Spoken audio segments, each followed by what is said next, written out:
Hi, my name is America Francis. I'm the Director of Operations for Steward Growth, and today we're going to talk about strategic manifestation. I have here Avalon Marker, and hopefully other people will join us. So let's talk for a minute, Avalon, about your background with manifestation. What does that mean? Okay, so my understanding, I don't have a lot of background with it, but my understanding is that it's what you envision and what you say you desire is what you will eventually have, is kind of my understanding. That if I say I want to become powerful, then telling yourself that every day, eventually you'll get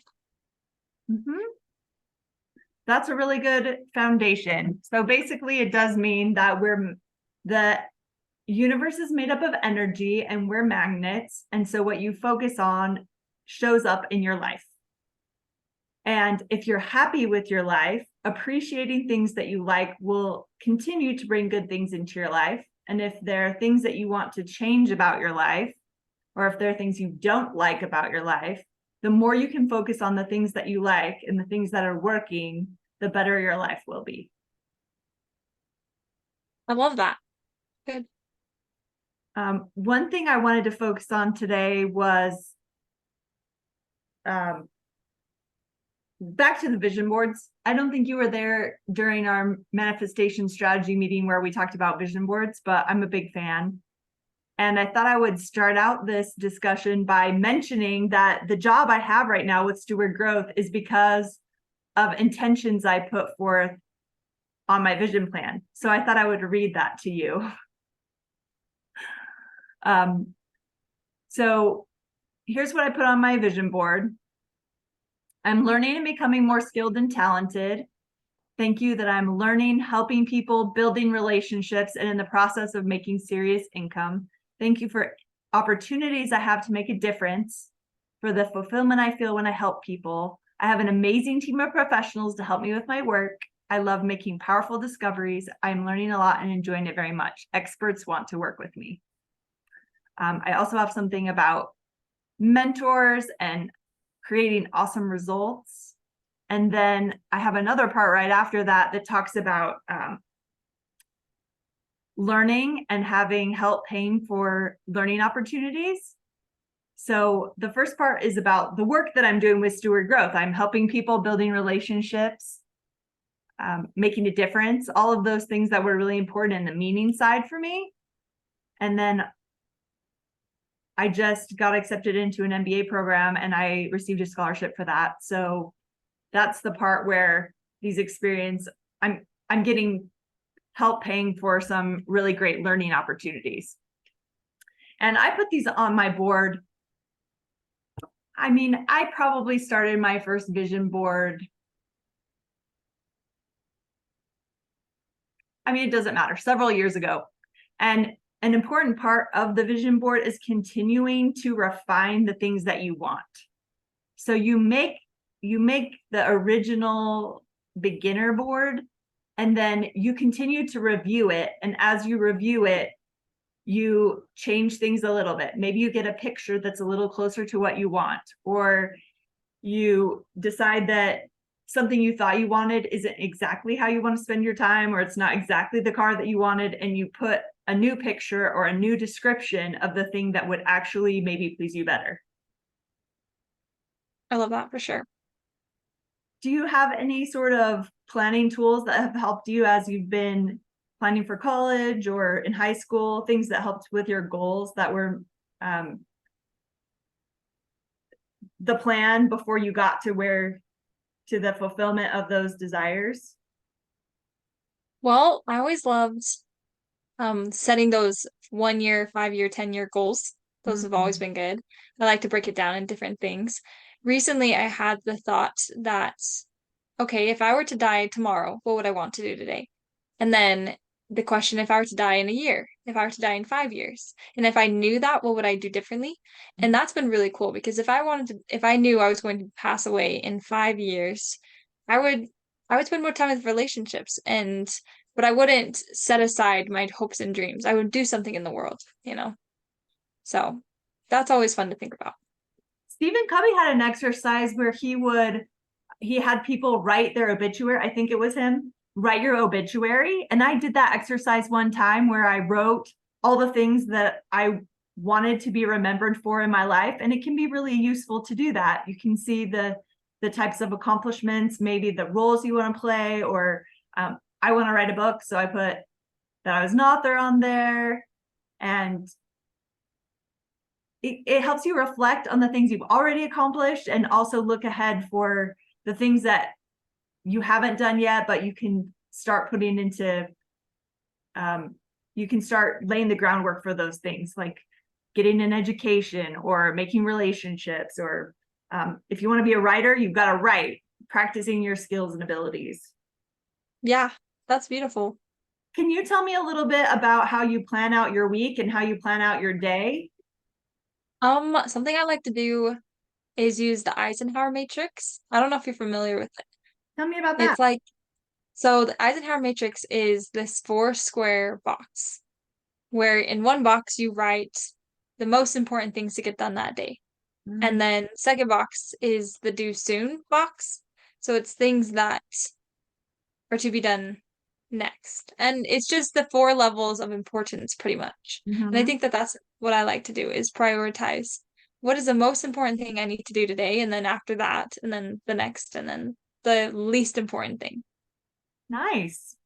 I was listening to a recording yesterday about, it's from a book called Ask and It Is Given. It's an Abraham Hicks book. And they had this cool exercise where they explained it like a restaurant placemat.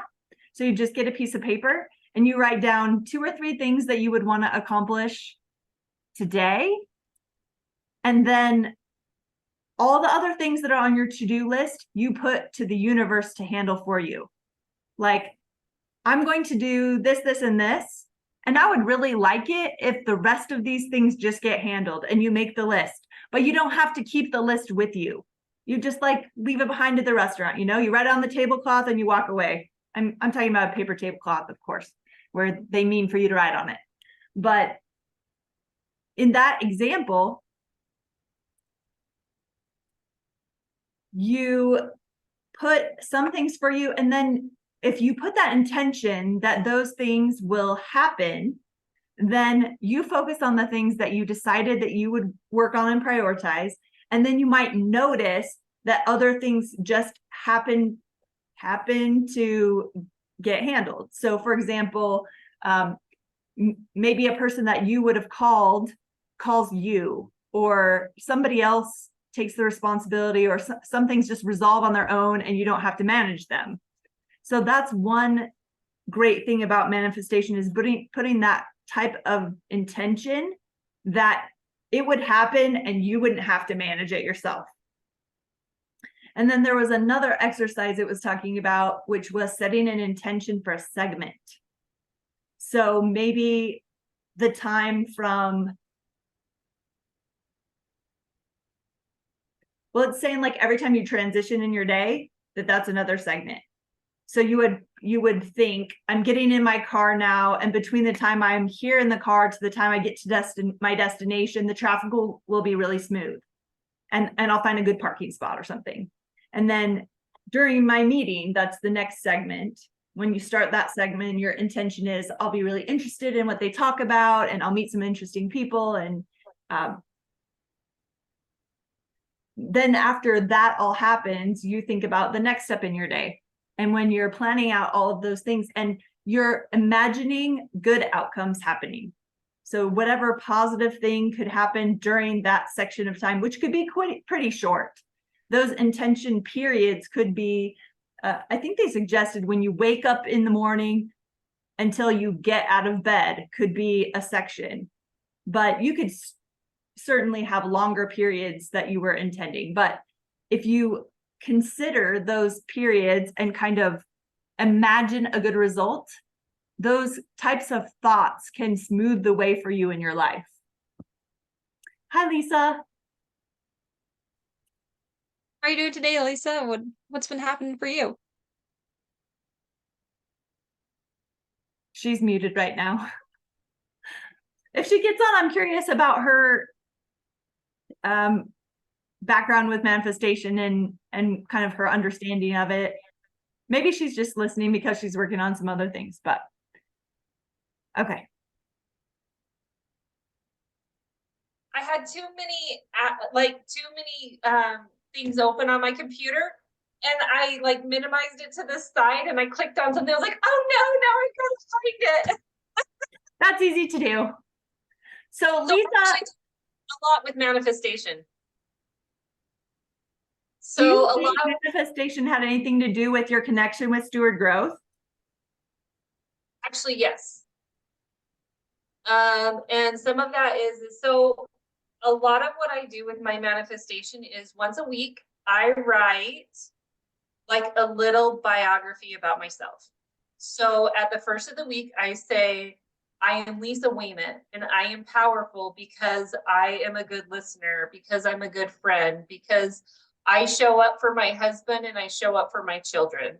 And the things that I'm wanting in my life are X, Y, and Z. Mm-hmm. Part of it was working with people in an intuitive way to help them understand and like get on a higher frequency Yep. to people to elevate their business. And so as I was helping people build websites, I was also helping them, I ended up helping them build different things within their business. Mm-hmm. And I did a lot of research. So it was like, okay, ultimately what I want to do is intuitively help people find what they want and help them figure out how to elevate. But the one thing that I find with manifestation that's really important is you don't go from where you're at. You write your weekly manifestations of who you are going to become as if you are already that person. Mm-hmm. And then you work at living every day according to that. So I would read that every morning to myself. And then if I started to doubt that, I would look back at some of the key things and saying, okay, what is my body telling me? For some reason, I'm having anxiety. I'm having some feelings I don't understand. Where is the disconnect, or where is these feelings coming from? And then I would look within to find it. And when I did, it's like, okay, I need to go back to my statement for the week and really look at it and say, okay, I'm not being intentional in this way, and my body is letting me know.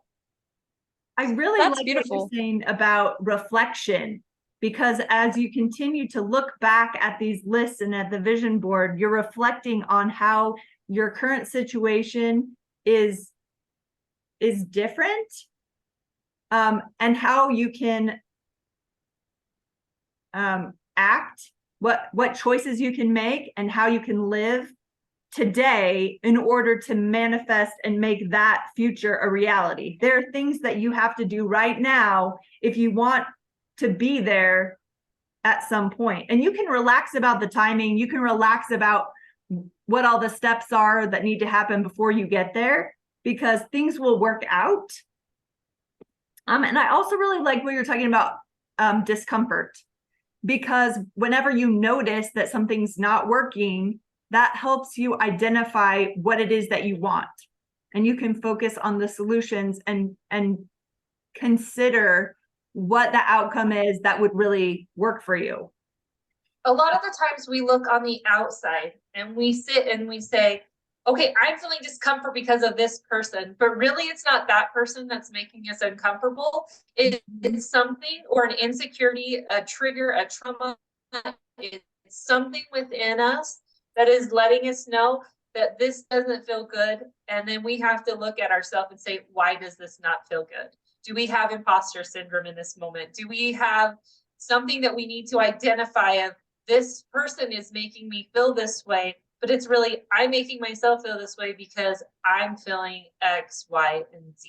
And what is that? And then looking at that thing and then figuring out ways to release that. That's so powerful, because you're not able to control the external things, but you can control your own thinking and your behavior. So if you always consider that other events and other people are giving you these feelings of discomfort, then you don't feel like you can do anything about it. But if you realize that you're the one who decides, and you can choose a better feeling, you can choose to act in response to what's going on, and not just automatically react, but you can take that second to consider what your options are, and you can decide what your next action or your next step will be. Then you really have that feeling of being able to make your life better. Yeah. And I've struggled with codependency in my marriage and in my friendships and my relationships most of my life from a lot of childhood traumas and different things. And so the thing that I've noticed as I've worked on myself, especially since my daughter died 7 years, it'll be 7 years next month. What I realized is, Heavenly Father, give me the blessing, even though it didn't feel like it at the time, of my body could not function for a year. I could not roll over in bed for a year after my daughter died because I was physically holding all the pain within my body. And it wasn't until I started really healing from that delivery and having that stillborn at full term that my body started working properly again, that the pain in my body started going away. And then what I started realizing is Heavenly Father had to put me into a place where, sorry, I'm bringing a little bit of my religion, my beliefs into this, but it's important to me. And I think, whatever that core belief is, you have to count that into whatever you're doing, whether it's business or personal goals. And so what I realized is I was given a gift to focus on my mental health and to start reaching out to counselors and coaches and finding people who could help me work through some of the emotions that I had never worked through because it brought up so much trauma going through this death and this loss of this child. And so the one thing that I found in the last 2 years as I've pushed myself through doing a lot of really hard things, I still have a lot of hard things to do, is I'm realizing that I have more power and say in my own life, and I can create a lot of this for myself. And so my thing I'm working on right now that I'll share, I'll be a little more vulnerable, is my key quote right now is, be so rooted in yourself that nobody's absence or presence can disturb your inner peace. Because when we really look at it, there's always going to be things that are going to happen. And so if you always just expect the unexpected is going to happen, and then just decide how you are going to react or act in that situation, you have your power. You're not letting someone take that from you, and you're finding that inner peace that will help you feel more grounded and rooted to who you can truly be if you allow yourself to be that person. Thank I love that. you so much. Something you stood out to me a little bit, and it kind of helped like open my eyes a little bit, is the idea of preparing to be surprised or preparing to be like face the unexpected. That we do that with, like, I don't know, floods or different things. We can also do that with an emotional turmoil. Like, prepare to be that someone will throw something at us, or there will be life that throws something at us that is very hurtful. And what would we do in that situation? How do we prepare now to recover from that? Yeah. But the thing is I've watched people and I've watched myself do it. And I lived my life for a long time where I was always disappointed in everyone around me, including myself, because things did not go as expected. But then when I realized, well, hello, life is never going to go as expected. So what am I going to do to learn to be happy as life happens unexpectedly? Fantastic. Exactly.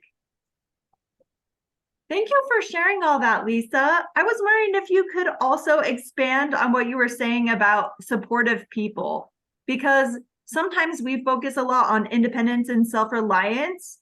And I'd like to spend a few minutes talking about how, depending on relying on getting strength, nurturing, coaching, mentoring, all of those things can help us get through hard times. So one thing you got to remember is when you're getting ready to change, when I talk about frequencies a little bit, your body gives off an aura or like a presence. And the people who are at the same place you are, you'll gravitate towards each other. Mhm. So as you change yourself, you've got to be prepared that you're going to lose a lot of people in your life because your frequency is trying to change and move, whether you think of it as like a radio frequency and like you're dialing to it like 99.5 to 101.5 or something. Like, you've got to be prepared that people aren't going to be comfortable with you not being who you used to be. And you're not going to be comfortable at all. So finding a good coach and someone that can see the value in what you're trying to do and recognize that you are lovely and loved and created uniquely and made just the way you were meant to be. And once you can accept that, you aren't supposed to change for anyone because you were put on this earth for a specific purpose and you were given certain abilities to share and to project you in a certain direction. So as you're leveling up and meeting with your coach or you're going with these people, what you're going to find is a lot of people get left behind. And when I did that, I had a lot of people leave my life and I loved them. I loved them deeply and I didn't want to lose them. And I was able to get some of them back in my life later once I created healthy boundaries with them. But a lot of them are just gone. And I see them and I still love them and I'm still kind to them and they still love me.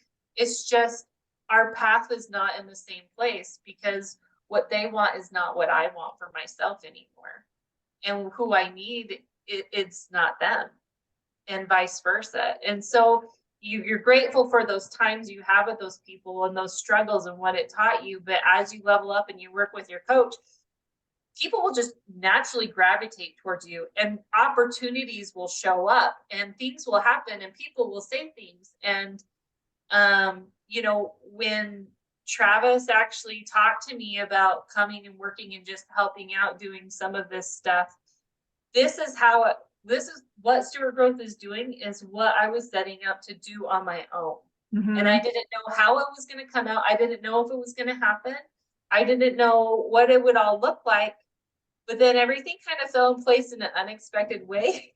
And it was like, okay, this is not what I was expecting. This was not how I expected it to happen. I didn't expect to find people who wanted to be at the same level as I am and be able to help the people in the same way as me. It was not what I planned at all, but it was what I was given and gifted with. Yeah, thanks. Sometimes people want things to be different and they want things to change. And at the same time, they want things to be the same. Like they are uncomfortable with things being different, but they don't want them to be the same. And it's kind of an interesting paradox there that they're like, oh, my life, it's hard. I want it to be different. And then things start changing. They're like, oh no, why is everything changing? Yeah, and the funny thing is we don't realize it's the power within us that's creating the change because we're shifting and because we're growing and because we are manifesting whatever we're thinking in our mind, that's going to come out. If you have negative thoughts about yourself, if you don't think that you're going to succeed, you won't. And there's nothing a coach can do to help you with that. If you're not going to sit and do the work and actually say, okay, I committed to this, but I'm not going to do it. I mean, I can say it 1,000 times with working out, right? I can say, you know what, I'm not losing weight because of this. Well, I know why I'm not losing weight. I'm not being consistent. I'm not staying within a certain amount of calories. I'm not doing this. And that's not my coach's fault. That is because I'm not doing the work. I'm not putting in the time and energy into myself. I'm not loving myself to show myself what I'm worth. So when it comes to manifesting and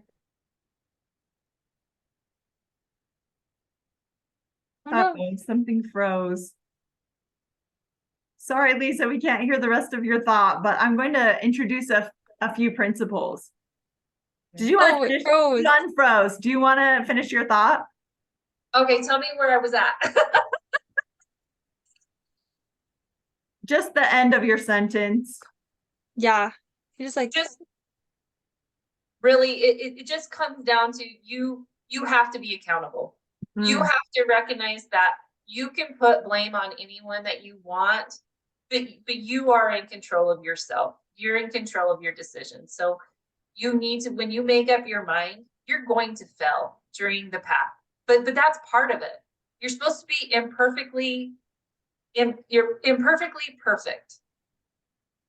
And part of being imperfectly perfect is making the mistakes, but getting up the next day and realizing I had a bad day and I didn't meet my goals, but today is a new day. And I'm not going to look at tomorrow and make my whole week fail. Oh no, it's frozen again. Okay, well, I'm going to talk for a second about reality, because sometimes people tell people who are unsatisfied that they should just look at the way things are and accept things the way they are, and things can't change if your reality is determined somewhat by your thoughts. If you keep thinking the same thoughts, nothing can improve and nothing can change. But if you focus on the solutions and you focus on things being better and positive and the way that you want them, then changes can happen and they can show up later. I also wanted to introduce another tool. It's called an emotional ladder. It's also from Asking You Shall Receive. It's a list of emotions. And sometimes people try to get from depressed to optimistic, and it's kind of a big move in their frequency. You've been talking a lot about, energy, frequency, vibration, and sometimes we have to make smaller moves and get from one emotion to something that's slightly better, because it's difficult for us to think really positive thoughts when we're down at a lower vibration that's pretty negative. So one recommendation they had in this book is just try to think of something that makes you feel a little bit better. So if you're pretty down about a circumstance, then you can consider how fun it would be if maybe your work is really hard, or your boss or something like that at work, and you could be like, wouldn't it be nice if I could work with this other team that seems to get along really well? And oh, okay. I think our internet's very good. Yeah. Yeah. So if you can think of something, sometimes Travis, the person that normally facilitates this class, will talk about resistance. And if you can, instead of being just like frustrated that things aren't working out, if you can imagine a little more playfully that things are working out and think, wouldn't it be nice if this were happening, instead of I'm so frustrated that it isn't happening, you can start to move up a little bit at a time until you're at a higher vibration and you're feeling better about how things are going.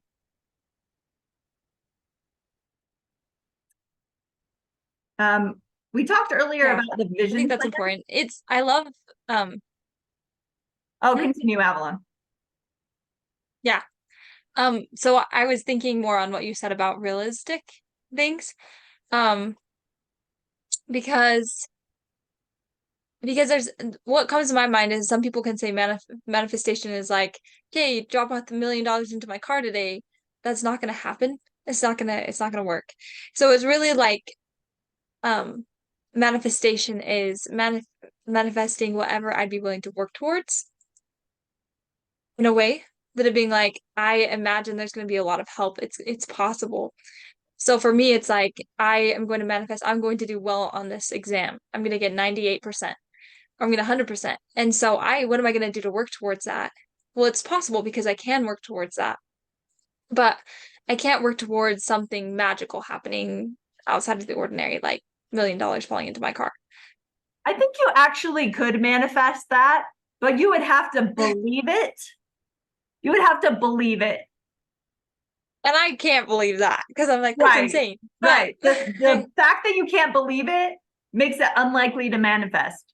But there are some big things that are probably like statistically really unlikely that still happen to people, right? They manifest It's true. big lottery wins, or they manifest a huge inheritance that comes out of nowhere, or suddenly they're the heir to something, and well, I mean, that's the same thing, but sometimes people find out they're related to a royal person or a celebrity, or who knows, like crazy stuff happens. It's true. Insane stuff happens and it doesn't make sense. So maybe that's the big thing is what do we have the ability to manifest? What do we believe would happen? So the Abraham Hicks would say that anything you want, if you have the capacity to want it, the universe has the capacity to provide it to you.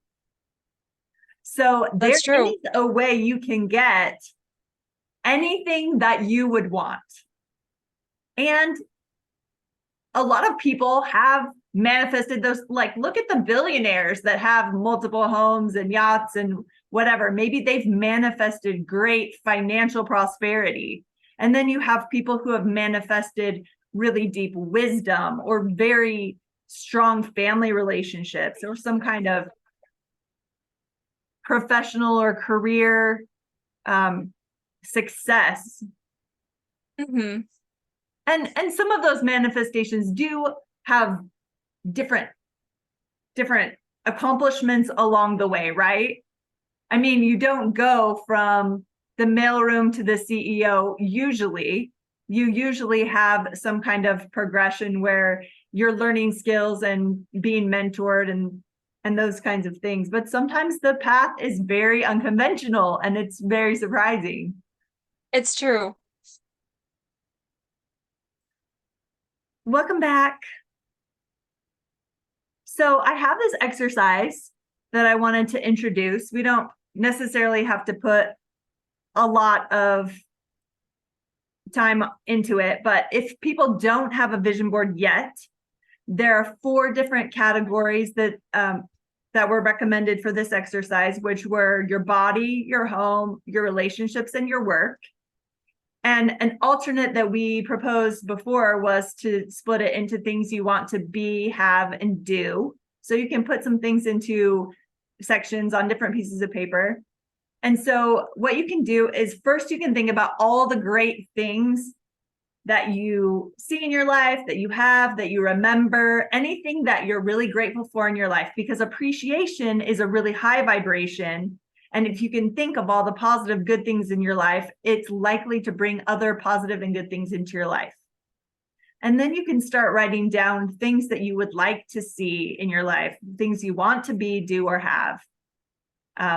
What are some things that might be on your list, Avalon? Something I want to be, do, or have. I want to be a connector in people's lives and relationships. I want to be someone um who helps people find relationships with others. I want to be that connecting point. I want to be like a person that helps glue people together. That'd be fun. Something I want to do is I want to write a book as well. I think that would be really fun. And something I want to have is a college degree, bachelor's. Be fan. It would be awesome. Michelle, I'm so happy you're here. Hi.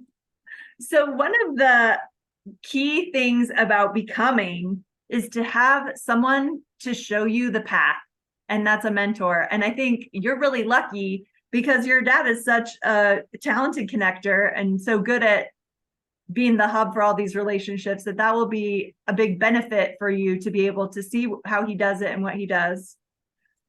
That's a big part of what we do here at Steward Growth, is help connect people who can help each other. What about you, Lisa? What are some things you'd like to be, do, and have?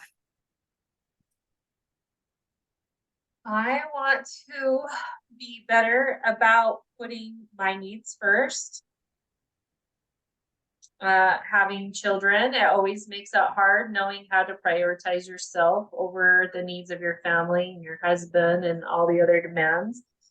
What I want to have is a clear direction. As much as like things are falling into my path, I need to myself set some things up of what I want with that and what that looks like. And I need to make clear, concise decisions and really my commitments to those things. And so I want to have a clear picture in my life with decisions that I need to make. And so that's kind of this morning what I've been spending my time meditating on.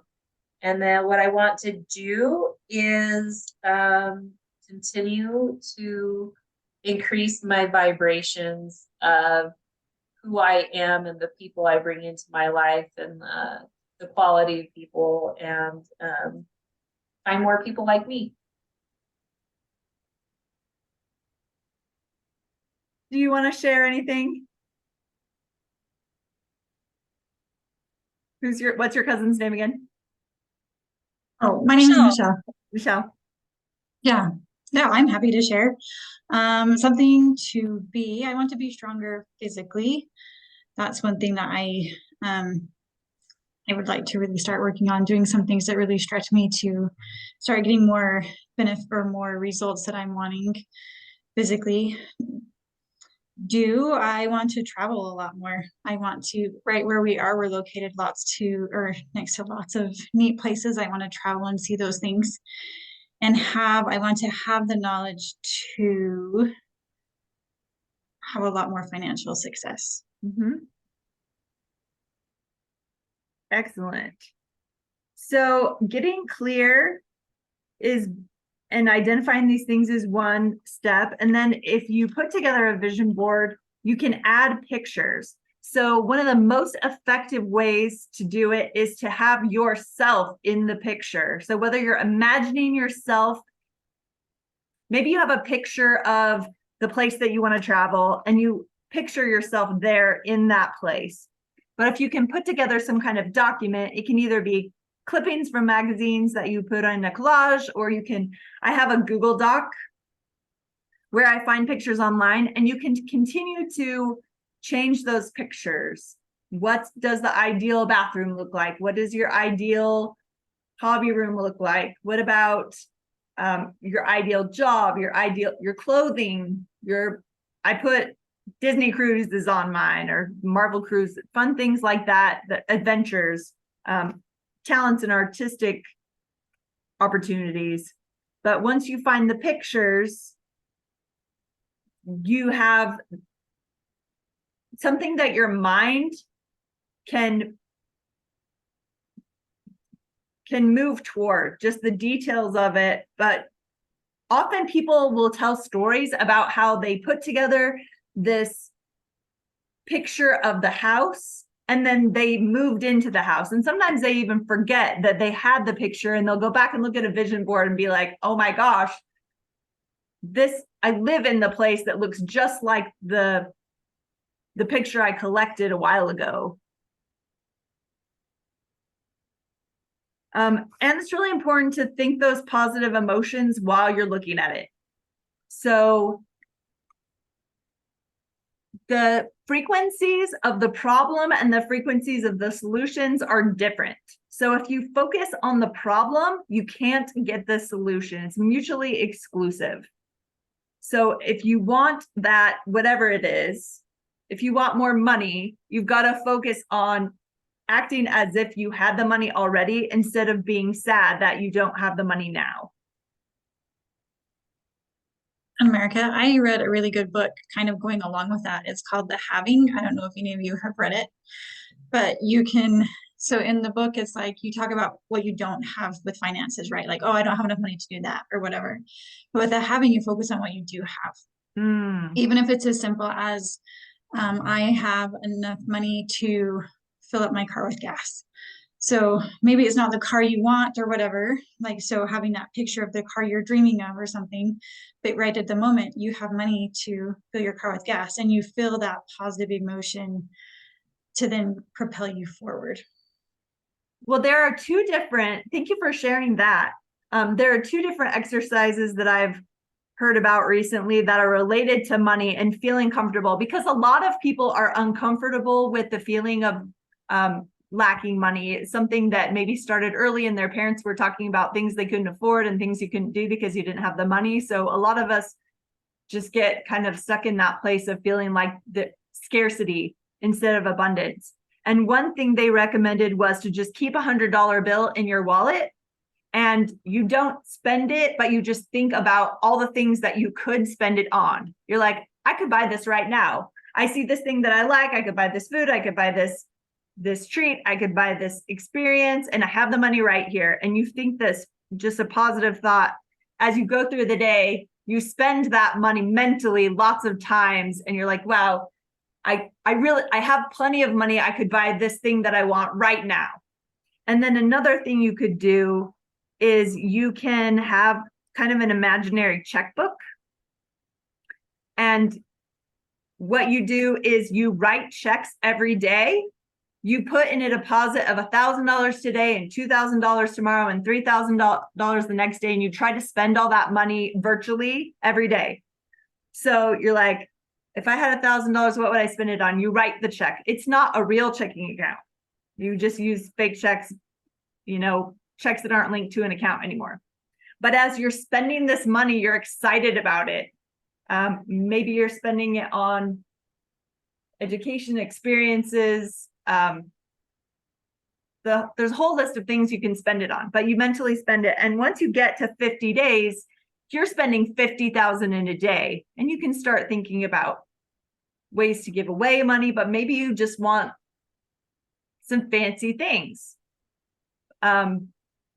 Maybe you want a new kitchen. Maybe you want to buy an investment property. Maybe you want to sponsor a chair at a university. Once you start getting into, when I did this activity last, I think I started farther along. I was like, I don't want to start with 1,000 a day. I want to start at, I don't know, 10,000.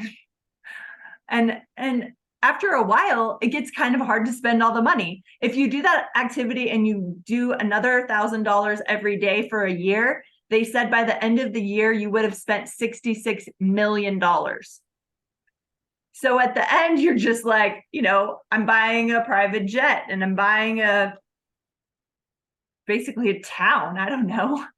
But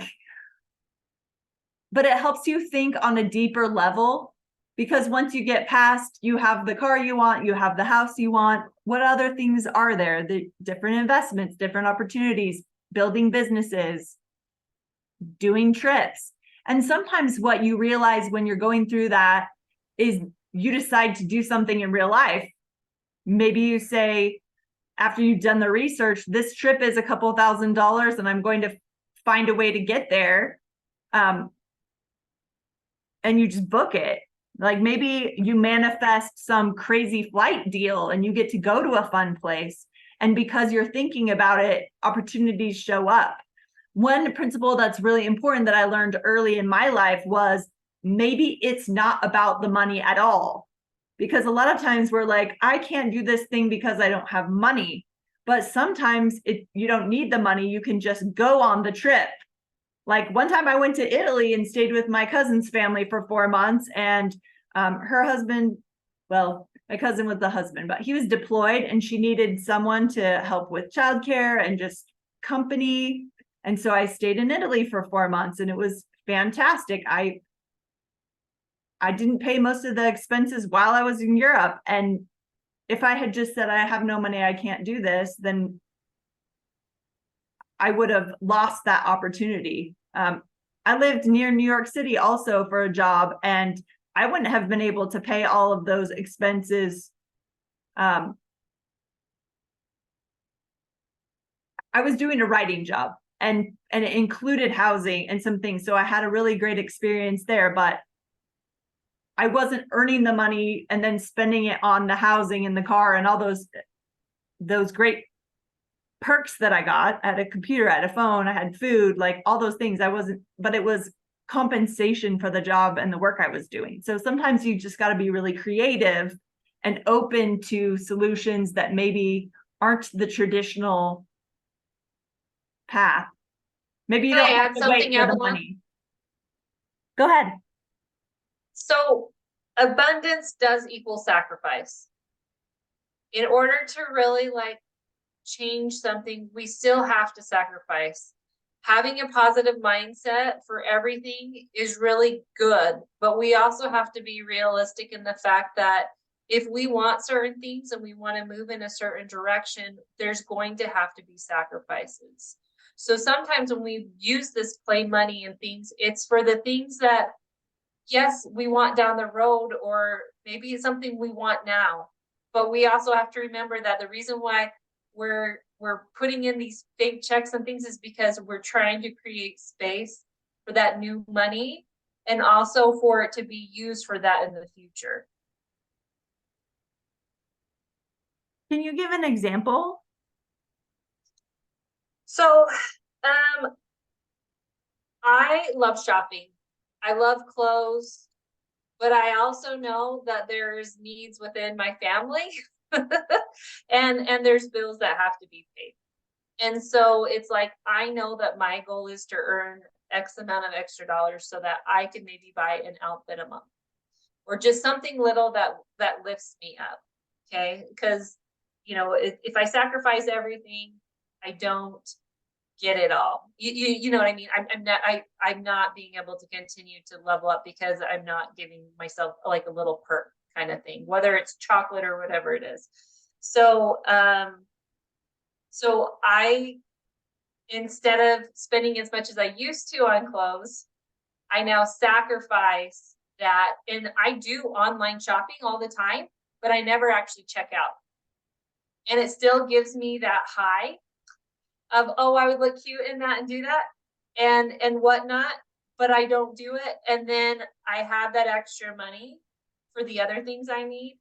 And then I know eventually I'm going to have that money again in order to have a bigger expense to actually purchase those clothes. It's just right now I have to sacrifice in, what I really want in order to get it for me in the future, because there's other needs that maybe have to take place first.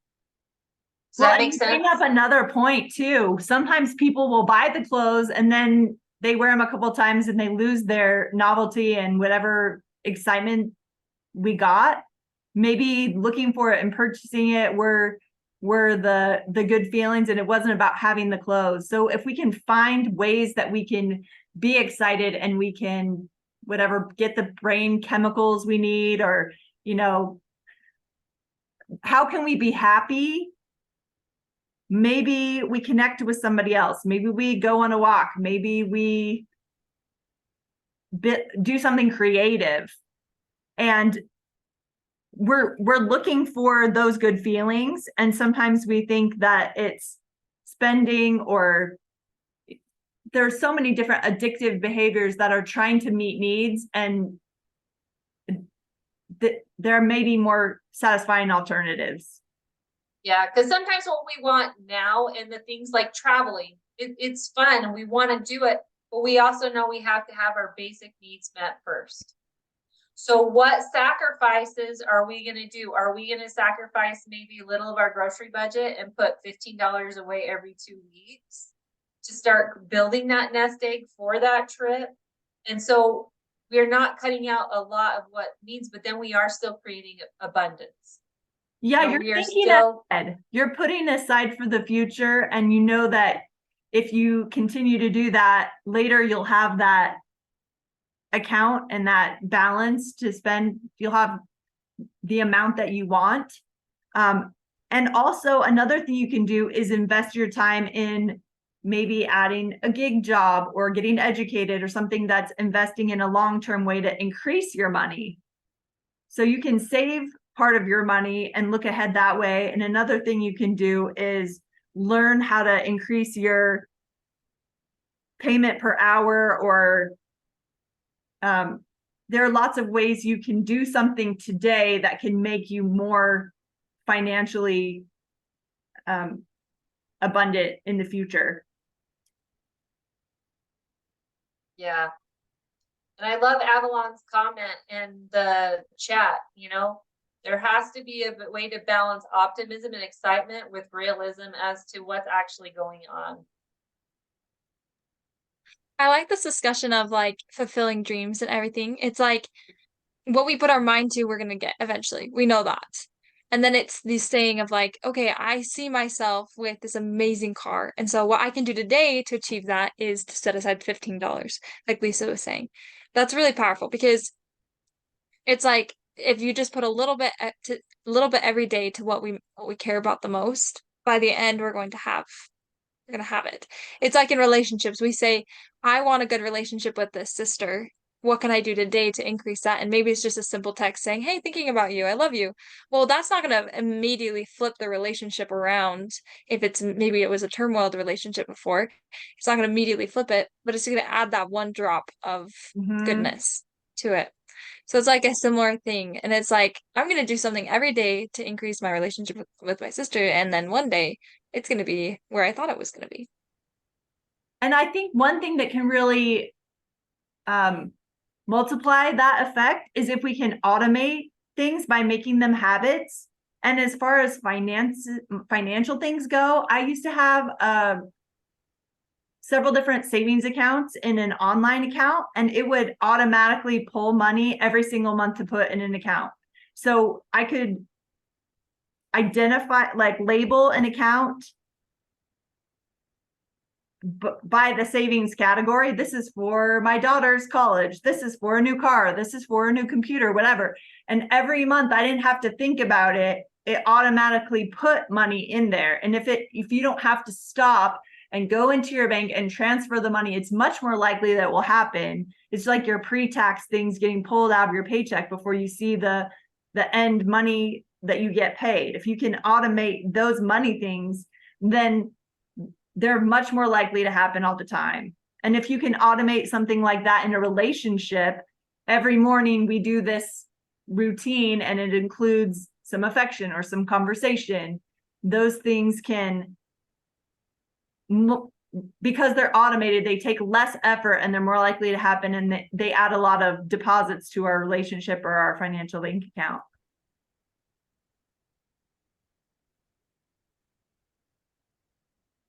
I love that. All right. Michelle, do you have any other ideas related to manifestation that you'd like to talk about? Or do you have any experience with that as a topic?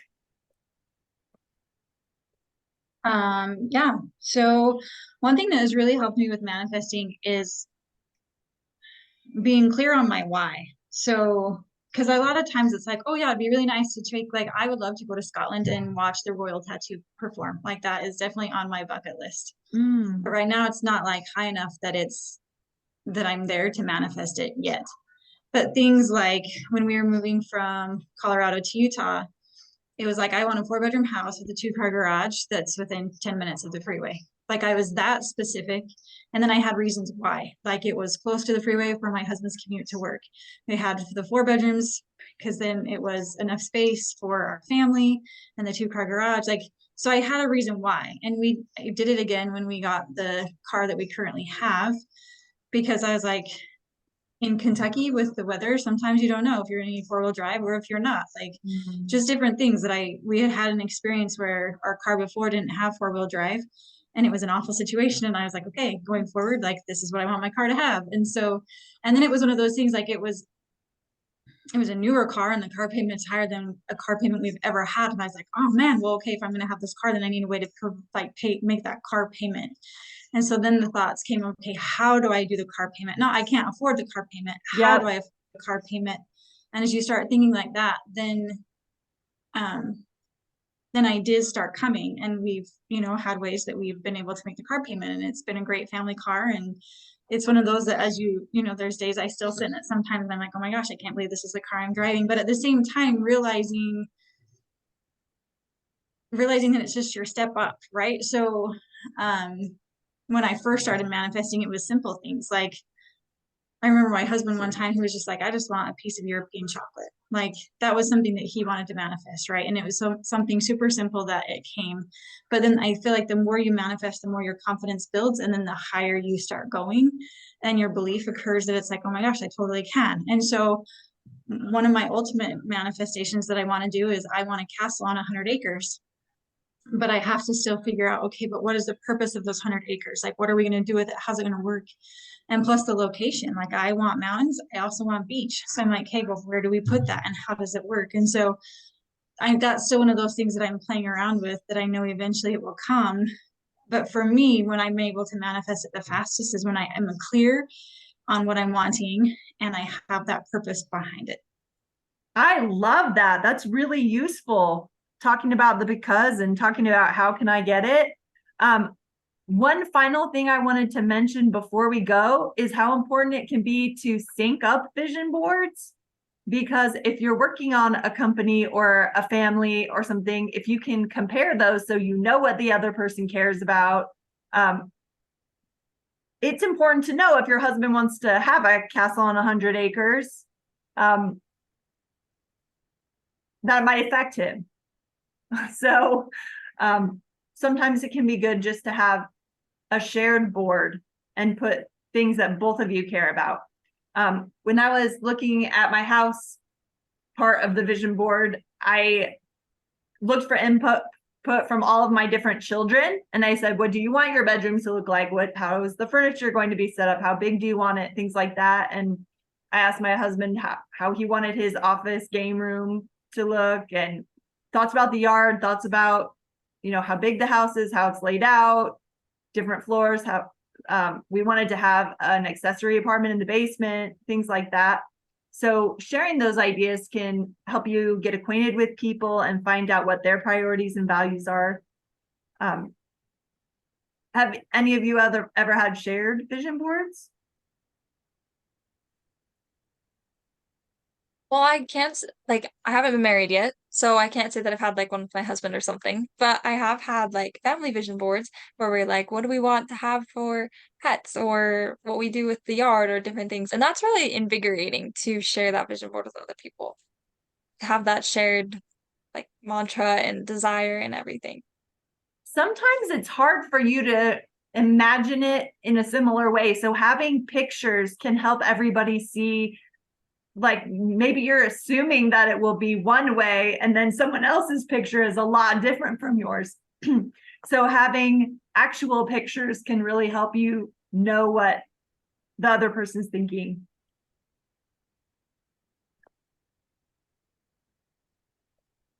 Well, I think we're almost at an hour. Does anyone have any final thoughts or things you'd like to share before we wrap up? Well, I'm just grateful that we've been able to have this hour. I'm grateful for your comments, Lisa, about like realism and America, about your vision of just envision what you want to become. And also I'm grateful for you, Michelle. You've shared some really good insights about you can have whatever you want if you have the why. So I think this was really beneficial. Thank you. We'll see you next time, everyone. Next month, we'll do this again, strategic manifestation, and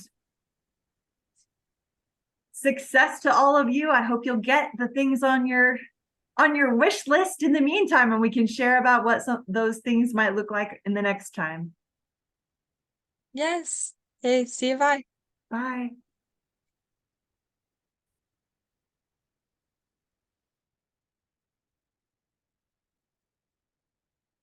Okay. I don't know how to save this.